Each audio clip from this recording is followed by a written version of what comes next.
Bonjour à toutes et à tous et bienvenue pour une nouvelle vidéo sur la chaîne Journal du Real.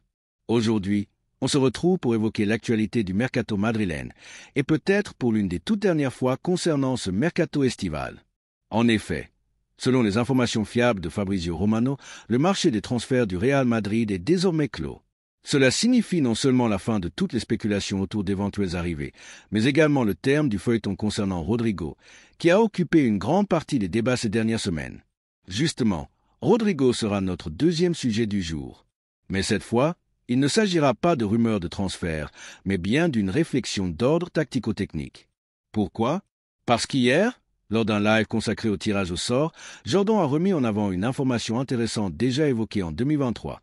Rodrigo aurait exprimé sa préférence pour évoluer en tant que numéro 10 plutôt que sur les côtés. On va y revenir en détail, car ce choix pourrait avoir un vrai impact sur l'organisation de l'équipe.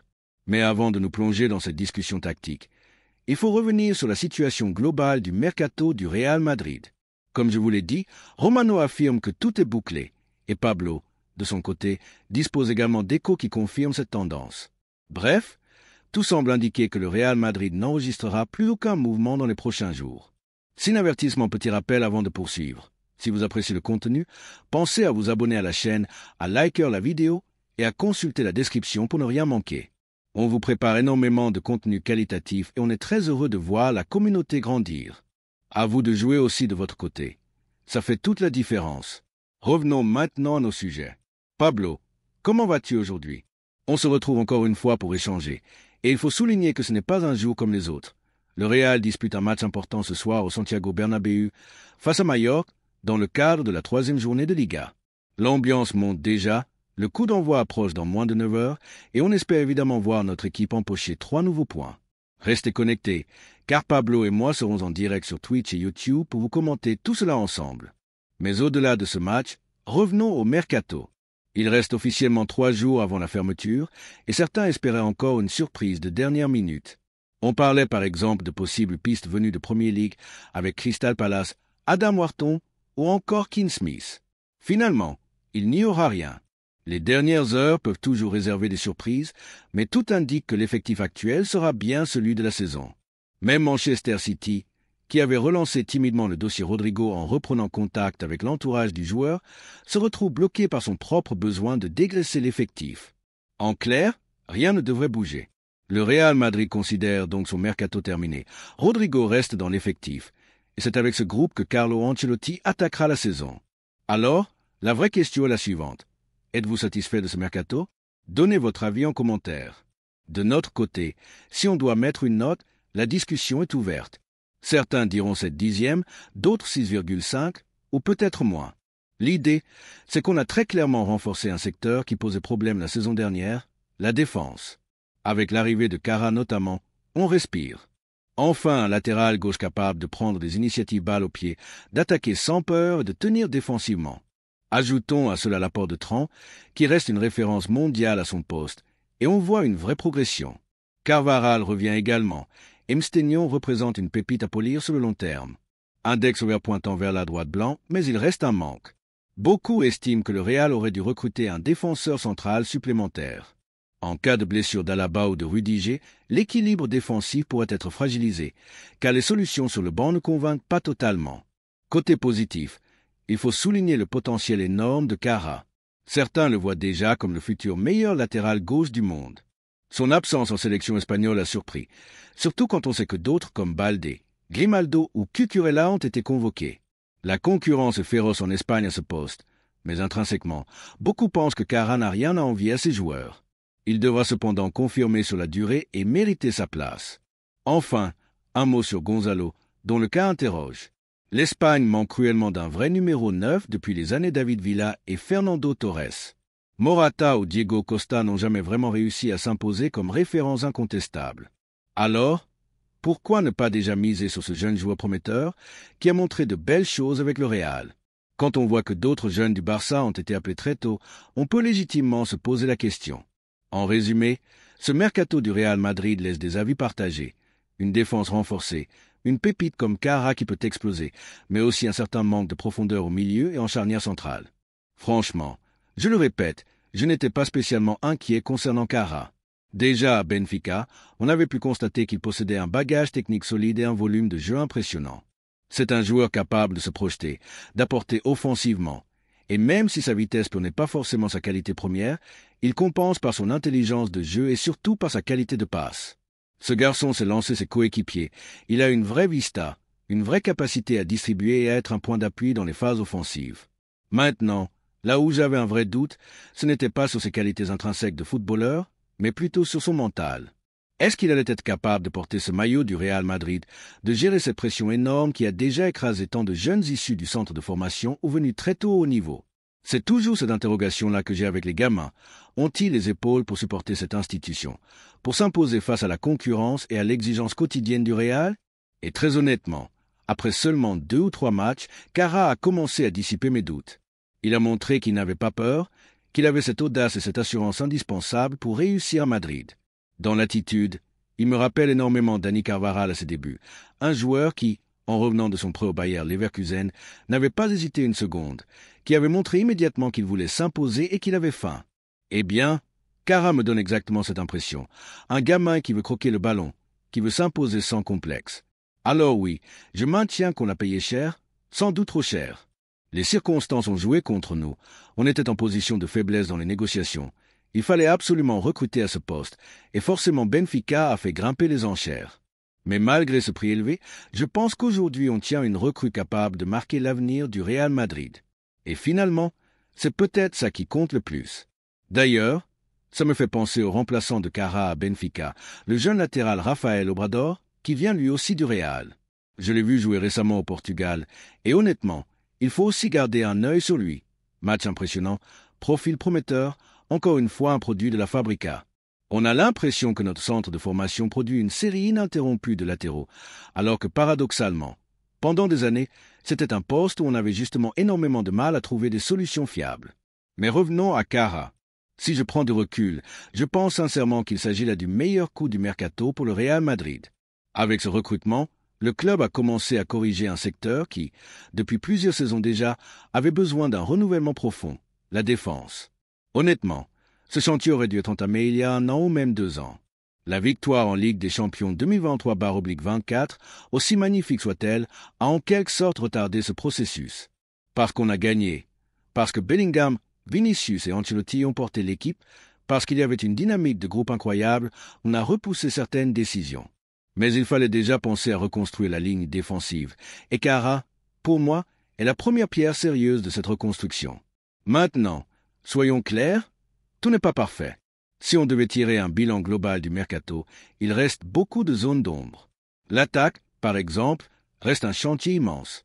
On a des profils qui sont de véritables stars, et c'est extrêmement difficile de les faire coexister tous ensemble, voire d'accepter l'échec de certains paris comme Rodrigo ou même, dans une certaine mesure, Vinicius. Le milieu de terrain aussi manque encore d'un vrai métronome, d'un joueur capable de gérer la pression et de donner un équilibre total à l'équipe. Et en défense centrale, il manque clairement un renfort de très haut niveau. On a réglé une partie du problème, mais pas tout. Donc oui, si je devais donner une note à ce mercato, je serais sans doute entre 5 et 6 sur 10. Mais Kara, lui, change tout.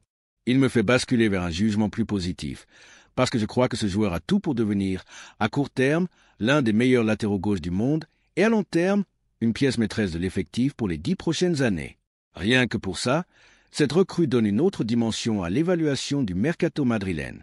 En réalité, ce qui me dérange, ce n'est pas seulement ce mercato en lui-même, mais davantage la planification sportive du Real Madrid. Et c'est là tout le paradoxe. Même lorsque le club connaît des manques évidents, il parvient malgré tout à gagner. Résultat, en tant que supporter, on n'a pas forcément envie de se concentrer sur les zones d'ombre, puisque les résultats viennent masquer les problèmes structurels. Mais dans les faits, ça repousse les décisions et ça retarde certaines réformes nécessaires. Alors attention, il ne faut pas non plus s'imaginer des scénarios irréalistes.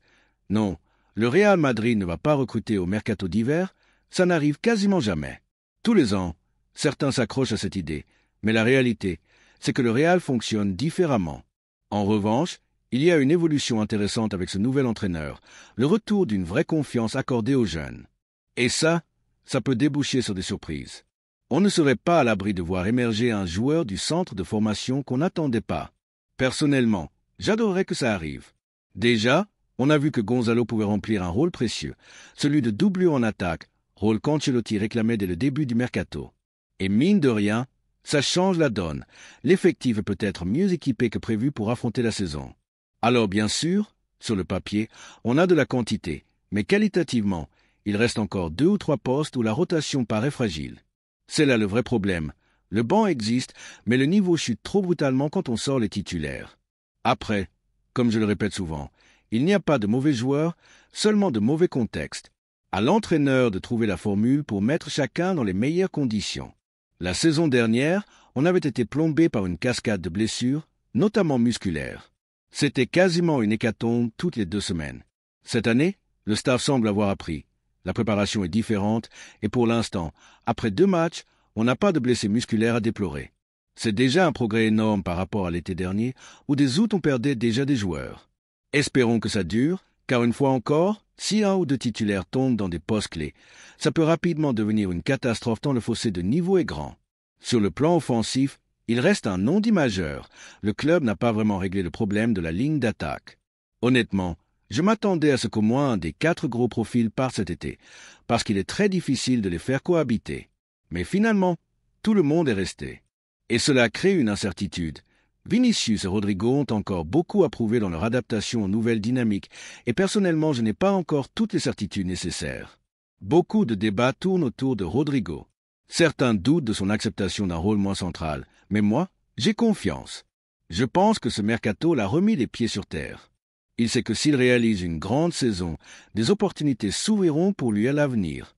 Il a déjà patienté longtemps. Ce n'est pas un joueur qui va saboter son propre parcours par orgueil. Je crois en lui, même en sortie de banc. La vraie question, c'est sa complémentarité avec Mbappé. Certains disent que Kylian aurait une préférence pour jouer avec lui, et qu'en coulisses, le club y voit aussi un duo prometteur. Mais sur le terrain, ça reste à confirmer. On a déjà vu des séquences où Mbappé a semblé ignorer Rodrigo, ou préférer forcer ses propres actions au lieu de le servir. Et ce genre de détail peut créer de la crispation. Quand Mbappé joue avec Vinicius, il reste plus axial. Quand il joue avec Rodrigo à gauche, il décroche énormément et prend beaucoup d'espace, comme s'il ne faisait pas totalement confiance. Ça peut être une simple impression, un événement de match, mais ce sont des signaux à surveiller. C'est là que le rôle tactique de Rodrigo peut être redéfini. Personnellement, je rêve de le voir évoluer dans une position plus axiale, en véritable numéro 10, un peu comme Florian Wirtz à Leverkusen. Ce n'est pas une idée sortie de nulle part. Rodrigo lui-même a confié en interview, déjà en 2023, que son poste préféré était derrière l'attaquant. Et dans certaines configurations du système de Xavi Alonso, ça pourrait devenir une option crédible. L'idée de le voir derrière Mbappé, avec un Bellingham et un Valverde un cran en dessous pour l'équilibre, ça a quelque chose de... Alors, justement, quand on parle de ce mercato et plus largement de la planification sportive du Real Madrid, il faut être honnête, je ne juge pas uniquement sur ces dernières semaines. Je regarde aussi ce qui a été fait sur le long terme. Et là-dessus, on peut quand même pointer du doigt certaines incohérences ou certains manques. Ça peut paraître embêtant, c'est vrai. Mais le paradoxe du Real, c'est qu'il gagne même dans les périodes où ça ne va pas très bien. Du coup, en tant que supporter, analyste ou simple observateur, tu n'as pas forcément envie de mettre uniquement en avant les aspects négatifs. Et puis, soyons clairs, il y a aussi des points positifs. On a vu le retour de certains joueurs en confiance, le coach qui semble miser davantage sur la jeunesse, et même quelques surprises issues du centre de formation qui pourraient émerger dans les prochains mois. On ne s'y attend pas toujours, mais ça arrive. Et honnêtement, j'adorerais voir une vraie révélation venue de la Contra cette saison. Déjà, il faut rappeler qu'on a trouvé le fameux 9 de rotation dont le club avait besoin au début du mercato. Avec Gonzalo, on a enfin cette solution que beaucoup espéraient. Et rien que ça, c'est une étape importante dans l'évolution de l'effectif. Ça ne change pas la note du mercato en soi, mais ça permet d'avoir une équipe mieux équipée que ce qu'on pensait au départ. Sur la saison, ça peut faire une vraie différence. Maintenant, sur le papier, l'effectif est fourni en nombre, mais qualitativement, sur 2 ou 3 postes clés, il y a encore des doutes. C'est vraiment la rotation qui pose question. Avoir un banc, c'est bien, mais avoir un banc de qualité homogène, c'est autre chose. Et pour l'instant, certaines zones du terrain manquent encore de garanties. Après, je le répète, il n'y a pas de mauvais joueurs dans ce groupe. Il n'y a que des joueurs parfois mal utilisés ou placés dans le mauvais contexte. Et c'est justement là que le rôle du coach sera fondamental. On se souvient tous de l'année dernière avec Ancelotti et son staff, Pintus compris. Les blessures s'enchaînaient toutes les 2 semaines. C'était infernal. Cette année, ça peut être différent. D'ailleurs, après 2 matchs, on n'a toujours pas de blessures musculaires à déplorer, chose qui n'était même pas envisageable la saison dernière. Déjà en août, on avait perdu plusieurs joueurs, dont Tchouaméni et Ferland Mendy. Alors bien sûr, il y aura toujours des aléas. Une entorse, un ligament, ça peut arriver à n'importe qui et ça fait partie du football. Mais les blessures musculaires, ça se contrôle par une bonne préparation. Et pour l'instant, on sent une vraie différence. Maintenant, parlons du cas Rodrigo, qui est central dans cette discussion. On sait qu'il n'a pas forcément vécu le mercato comme il l'espérait, mais je suis convaincu qu'il en est ressorti grandi.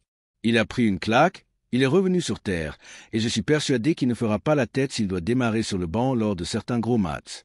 Au contraire, il sait très bien que s'il réalise une bonne saison, les opportunités viendront pour lui. Ce n'est pas comme si c'était un joueur impatient depuis 1 an. Ça fait déjà plusieurs saisons qu'il attend son moment. Et attention, de plus en plus de gens pensent que le meilleur lieutenant pour Mbappé, ce n'est pas forcément Vinicius, mais bien Rodrigo. Oui, vous avez bien entendu. Et ce n'est pas seulement une question de terrain.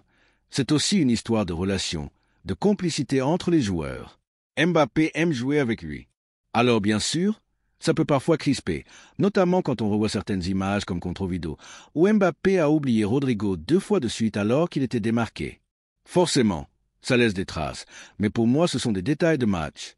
Ce qui m'excite vraiment, c'est l'idée de voir Rodrigo dans une position de numéro 10 derrière l'attaquant, un peu à la Florian Wirtz au Bayer Leverkusen. D'ailleurs, Rodrigo l'a déjà dit lui-même en interview, il aime ce rôle, il s'y sent à l'aise.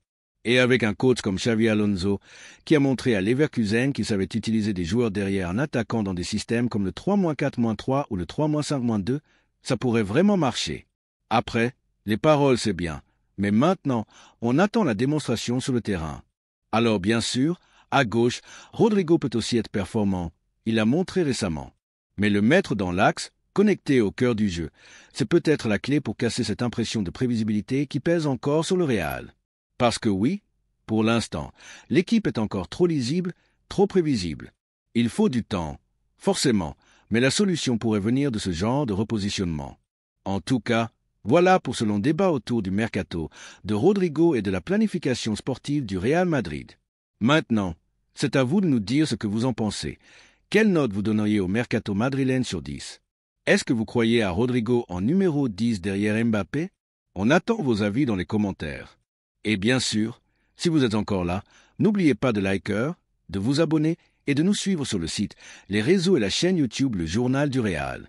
Ciao les amis, à très vite.